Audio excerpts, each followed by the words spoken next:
प्रमोद जी का सवाल ले लेते हैं। वाराणसी से इनका सवाल आया हुआ है। ये वहाँ के रहने वाले हैं और क्या कुछ लिख रहे हैं एक बार देख लेते हैं। लिख रहे हैं, मैंने 46,000 रुपये मंथ की SIP कर रखी है, जिसे हर साल 10% से स्टेप अप करता हूँ। इनका पोर्टफोलियो एक बार देख लेते हैं। Nippon India small cap fund 6,000 रुपये महीना लगा रहे हैं। बंधन स्मॉल कैप फंड 6,000 रुपये महीना इसमें लगा रहे हैं। Invesco India small cap fund 6,000 रुपये महीना इसमें भी लगा रहे हैं। HDFC मिड कैप फंड 6,000 रुपये महीना इसमें लगा रहे हैं। इसके अलावा लिख रहे हैं, इन स्मॉल कैप और मिड कैप फंड्स को 25 साल यानी रिटायरमेंट तक चलाना है इनको, और लक्ष्य है 18 करोड़ का। उसके अलावा इन्होंने और भी कुछ फंड्स हैं, जिसमें जैसे कि क्वांट फ्लेक्सी कैप फंड 6,000 रुपये इसमें भी लगा रहे हैं। ICICI multi asset allocation fund 6,000 रुपये महीना इसमें भी लगा रहे हैं। इन दोनों फंड्स को 20 साल तक चलाना है इनको, घर और बच्चों की शादी के लिए। इसमें जो टारगेट है इनका 7 करोड़ रुपए का है। इसके अलावा एक फंड है Nippon India large cap fund 10,000 रुपये महीना इसमें लगा रहे हैं। इस फंड को 15 साल तक चलाना है, बच्चों की एजुकेशन वगैरह के लिए। लक्ष्य है इनका 2 करोड़ रुपए। तो लिख रहे हैं, मेरा कोई SIP कहीं ओवरलैप तो नहीं हो रहा है, इस पर ये सुझाव चाह रहे हैं। तो सर 3 कैटेगरी में एक्चुअली इन्होंने अपना पोर्टफोलियो बांटा हुआ है। एक रिटायरमेंट के हिसाब से है, एक बच्चों की शादी वगैरह, और दूसरा बच्चों की पढ़ाई के हिसाब से है। एक में लक्ष्य 18 करोड़ है, एक में 7 करोड़ है और एक में 2 करोड़ है। कितना पॉसिबल है ये इनसे, ये अब आप एक बार एनालाइज करके बताइए, और पोर्टफोलियो में कोई बदलाव की ज़रूरत महसूस हो रही है वो बता दीजिए। जी नमस्कार प्रमोद जी। देखिए, सबसे पहले मैं रिव्यू करता हूं और फिर उसके बाद मैं आपको आपकी जो अचीवमेंट्स या फिर आप अपना टारगेट अचीव कर पाएंगे या नहीं कर पाएंगे उस पर हम चर्चा कर लेंगे। देखिए, पोर्टफोलियो बड़ा है और टारगेट्स डेफिनेटली एम्बिशियस हैं आपके। 10% का स्टेप अप और डिसिप्लिन, ये definitely this will be a boon to the portfolio.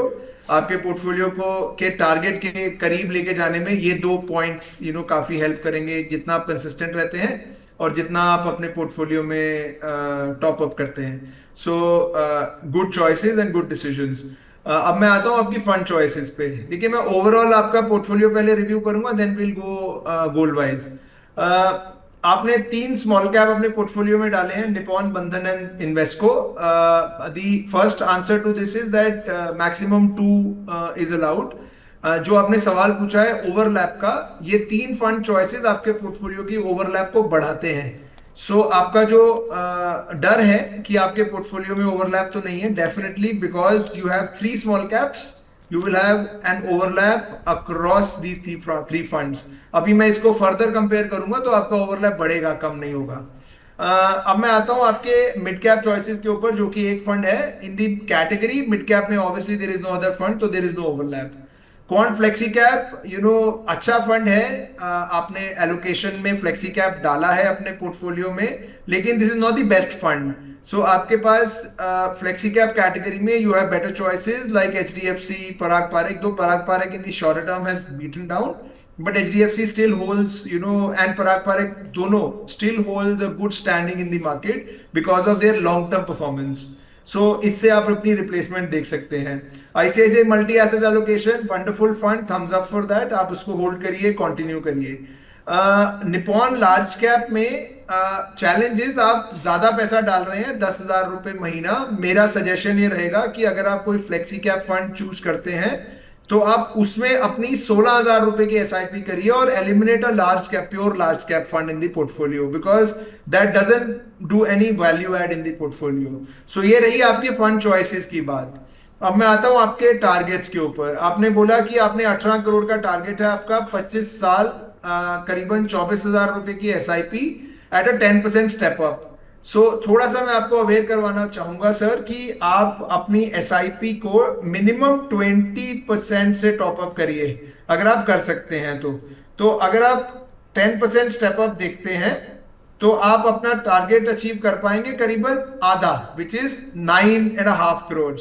अगर आप यही चीज 20% पे करते हैं तो आपका जो अचीवमेंट होगा that will be close to 30 crore. So हम उसको 15% पे भी स्टेप अप करके देख लेते हैं।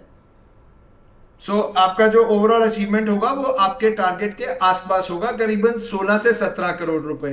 तो आपका सजेशन ये रहेगा कि 24,000 should be topped up at 15%, for the next 25 years at the rate of 12%।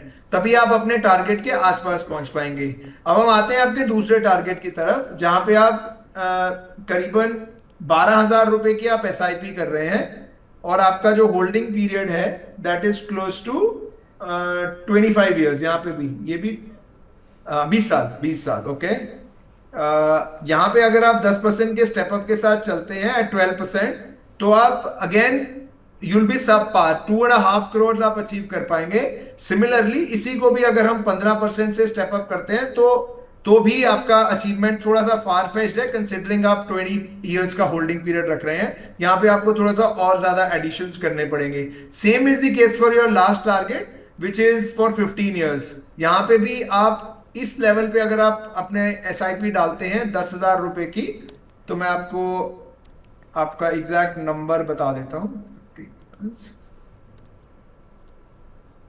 So that will be close to 1 crore. So अगर आप 10% का स्टेप अप करते हैं for all your goals, you will achieve 50% of what you are targeting.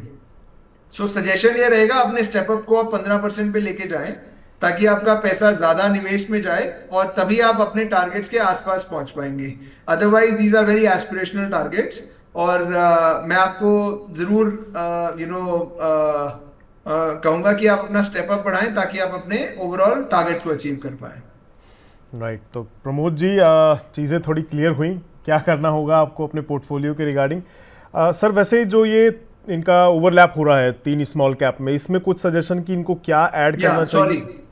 Yes, sorry Rohit ji, I missed that point. जी जी। देखिए, definitely considering आपके 4, 2, 6 और एक 7 फंड्स हैं, और आपके 3 स्मॉल कैप हैं, जैसा कि अभी मैंने बोला, वहां पे definitely there will be an overlap. ये सारे फंड्स को अगर हम ओवरलैप सॉफ्टवेयर में डालेंगे टू अंडरस्टैंड, जहां तक मैं समझ पा रहा हूं करीबन 40% of your portfolio will be overlapped. अगर ये आंकड़ा 20 से 25 के आसपास आता है तो मेरे को लगता है कि you are sorted. Anything above that there will be a risk. So मेरे को लग रहा है इसको मैं एक बेटर तरीके से अंडरस्टैंड करने के लिए मेरे को हर एक फंड को एनालाइज करना पड़ेगा इन माय सॉफ्टवेयर। अंदाजन मैं ये कह रहा हूं कि definitely there will be a high overlap in this portfolio. Right right right. तो प्रमोद जी ओवरलैप तो है स्मॉल कैप में लेकर, तो एक बार आप किसी फंड मैनेजर के थोड़ा कंसर्न में आकर उनसे थोड़ा मिलकर आप इस पे थोड़ा विचार करें कि ये जो स्मॉल कैप वाले हैं इन पर क्या किया जा सकता है। 3 है, तीनों में थोड़ा सा आपको सोचने की ज़रूरत है। प्लस जैसा कि सर ने बताया, जो आपके तीनों टारगेट हैं उनको अचीव करने के लिए हर एक में 15% का स्टेप अप आपके लिए कंपलसरी है, तब आप अपने गोल के करीब पहुंच पाएंगे। 10% से काम चलेगा नहीं, और कंसिस्टेंसी भी बहुत ज़्यादा इंपॉर्टेंट है। तो ये आप बनाए रखिएगा, देन डेफिनेटली आप अपने गोल को अचीव कर पाएंगे।